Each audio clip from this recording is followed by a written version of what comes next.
વલસાડમાં શ્વાન માટે જીવદયા પ્રેમીઓની અનોખી પહેલ। શ્વાન એટલે કે એક પાલતુ અને વફાદાર પ્રાણી તેવી માન્યતા આપણે ધરાવીએ છીએ, પરંતુ આ અબોલ પ્રાણીની સંભાળ માટે કે તેના જીવની રક્ષા માટે કોઈ વિચારતું નથી। ત્યારે વલસાડના તિથલ રોડ ઉપર આવેલા અમરધામ સોસાયટીના યુવાનોએ વલસાડમાં રસ્તા પર રખડતા શ્વાનની કેવી રીતે કાળજી લઈને તેમને ટ્રીટમેન્ટ આપવાથી તેમનું જીવન ટકી રહે તે માટે વલસાડમાં છેલ્લા ઘણા સમયથી શ્વાન સહિત અનેક પ્રાણીને પોતાના સ્વખર્ચે સારવાર સહિત શ્વાન માટે ખસીકરણ કરી રહ્યા છે, જેમાં પ્રતીક્ષાબેન પટેલ અને ભૂમિબેન દવે તેમજ તેમની ટીમ દ્વારા આ કાર્ય પાર પાડવામાં આવ્યું છે।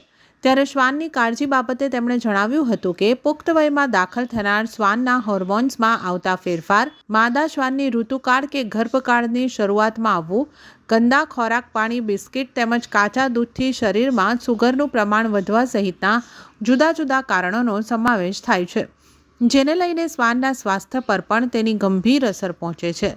માટે આવા કિસ્સાઓમાં શ્વાન માટેનું ખસીકરણ કરવું ખૂબ જ જરૂરી બન્યું છે અને આ ખસીકરણ બાદ શ્વાનની સંભાળ રાખવા માટેની જગ્યાનો અભાવ પણ છે। માટે આવા કાર્યમાં સરકાર પણ મદદ માટે આવે તેવી માંગ જીવદયા પ્રેમીઓએ કરી હતી અને આ સિવાય પણ અન્ય કોઈ વ્યક્તિ સ્વેચ્છાએ મદદ કરે તો તેમના આ કાર્યને વધુ વેગ મળશે। મારું નામ પ્રતીક્ષા ધીરુભાઈ પટેલ છે। હું છેલ્લા 15 વર્ષથી કામ કરું છું। મારા પહેલાં પપ્પા કરતા હતા, પપ્પાના ડેથ પછી 15 વર્ષથી કામ કરું છું અને મારા ઘરેથી પહેલાંથી જ કૂતરા હતા અને ત્યાર પછી ધીમે ધીમે ટ્રીટમેન્ટ જે ખબર પડવા લાગી કે આ લોકોને જે ટ્રીટમેન્ટની જરૂર છે તે બહાર પણ ટ્રીટમેન્ટની જરૂર હોય છે, તો એવી રીતના મારું ધીમે ધીમે ટ્રીટમેન્ટ માટે વધતું ગયું અને જે ટ્રીટમેન્ટવાળા એરિયા વધતા ગયા ત્યારે ક્રુએલ્ટી ખબર પડી, એટલે બધી રીતના અમે મદદ કરીએ છીએ ડોગ્સને, અને ડોગ્સ નહીં બધા એનિમલને મદદ કરીએ છીએ। વાઇલ્ડ એનિમલને નથી કરતા પણ બીજા જે બધા કૂતરાઓ, ગાય, બિલાડી બધાને કરીએ છીએ, બર્ડ્સને બધાને ટ્રીટમેન્ટની જેને જરૂર હોય તે આપીએ છીએ અને જ્યાં બી વેક્સિનની જરૂર હોય તો વેક્સિન પણ કરીએ છીએ અને સ્ટરીલાઇઝેશન બી કરીએ છીએ। જે નસબંધીની જરૂર ઘણી છે અહીંયા, કારણ કે એક કૂતરાને બધા ખવડાવતા હોય 1માંથી 5 થાય ને 5માંથી 10 થાય, એના કરતાં જ્યાં ઓપરેશન નસબંધીની જરૂર પડે છે ત્યાં અમે નસબંધી પણ કરીએ છીએ। અમે ઘણી રીતના આગળ વધવા માંગીએ છીએ પણ બધી રીતના પ્રોબ્લેમ પણ ઘણા આવતા છે, તો એવી રીતના અમને જો ફંડ રીતે મદદ કરવી હોય તો બી થઈ શકે છે। મેં ઘણી જગ્યા પર ફંડ્સ આપે છે, ત્યાં અમે સ્ટરીલાઇઝેશન કરીએ છીએ। સરકાર તરફ તમે શું અપેક્ષા રાખો છો? સરકાર તરફથી અમે નસબંધી માટે કરવા માંગતા છે। હવે સરકાર મદદ કરે જગ્યા માટે કે ફંડ્સ માટે થોડી પણ, તો અમે સરકારની મદદ લેવા તૈયાર છે। મારું નામ ભૂમિ દવે છે।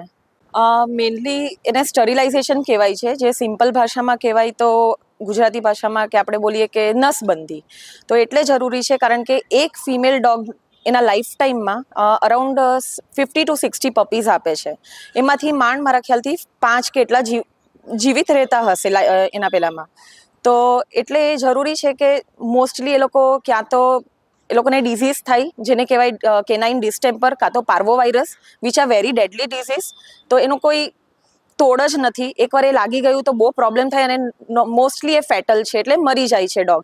પાર્વોવાયરસમાં બી એવું છે કે 5 દિવસ કન્ટિન્યુઅસ ટ્રીટમેન્ટ મળે તો જ એ સર્વાઈવ કરે, અધરવાઇઝ એ કરતા નથી। તો મેઇનલી કોઈ નોર્મલ પબ્લિક એટલું એફર્ટ્સ નહીં લેશે કે જઈને ડૉક્ટરને પાસે લઈ જઈએ પપ્પીને કેવી રીતે, તો બેટર છે કે પહેલી વસ્તુ તો જેટલા બી સોસાયટીવાળા છે એને હું અપીલ કરું કે બધાને નહીં તો એટલીસ્ટ તમારા જે સોસાયટીમાં છે એ ડોગ્સને તમે વેક્સિનેટ કરો, જેનાથી અગર કોઈ તમારા એરિયામાં બી અગર પપ્પીએ રમતા રમતા પણ એમને બાઇટ કરી નાખ્યું નાના બચ્ચાઓને તો બી એને કોઈ પ્રોબ્લેમ નહીં આવશે, because he is already vaccinated અને રેબિસનો તમને 0% ચાન્સ રહેશે। એકવાર રેબિસ થાય ડોગને તો એ પછી કડે તો બીજાને પણ રેબિસ ફેલાય જ છે, બધાને જ ખબર છે। તો ઇટ ઇઝ બેટર કે કંઈ આપણે પ્રોબ્લેમ આવે એ પહેલાં જ આપણે પ્રોબ્લેમને સોલ્વ કરવો જોઈએ, તો હાર્ડલી બહુ ઓછો અમાઉન્ટમાં એ થઈ શકે રેબિસનું વેક્સિનેશન ને બધું।